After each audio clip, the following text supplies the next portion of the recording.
Ассалому алайкум тамошобинони канали Хати Сиёҳ.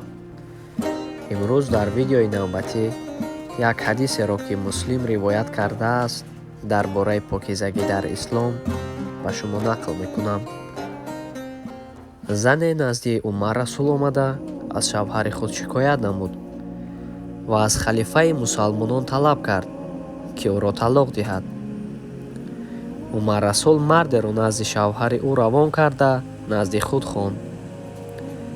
Шавҳари зан омад ва Умар Расул ӯро дид ки либосҳои даридаву фарсуда ва мӯи ҷингила дорад ва ба покии бадани сари либоси худ бепарво аст.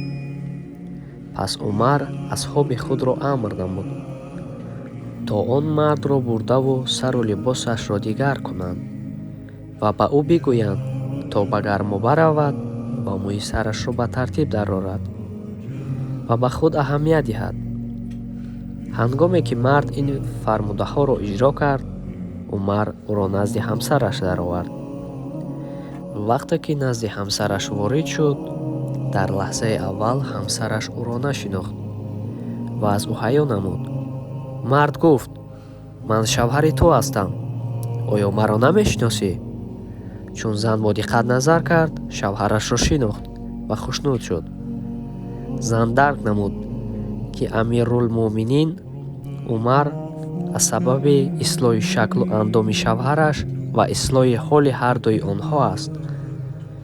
Умар дар он лаҳза фармуд: савганд ба худо, ҳамоно занҳо дӯст доранд, ки шумо мардҳо барояшон худро зина диҳед, ҳамчуноне ки мехоҳед ки онҳо бароятон худро зина диҳанд.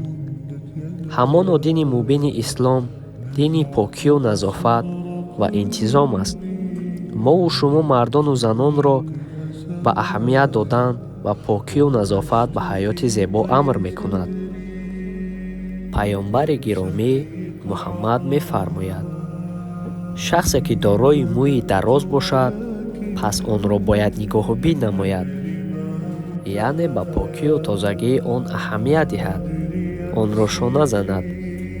худи паёмбар Муҳаммад дар чашмаи об нигариста мӯяшро шона мезад, яъне чашмаи обро ҳамчун оина истифода мекард. паёмбар аз беҳтарин хушбӯйиҳо истифода мебурд. ӯ ба ёрони худ мефармуд ки ба касе ки аз онҳо хушбӯйӣ пешниҳод карда шавад, набояд рад намояд. ҳадиси гуфтаи мо ба анҷом расид. умедворам ба ҳамаи шумо писанд омад. агар писанд омада бошад, лутфан ба канали Хати Сиёҳ обуна шавед. тамошо кардани видеоҳои ояндаро аз даст надиҳед. ба ҳама худоҳофиз. аллоҳ нигаҳбонатон бошад.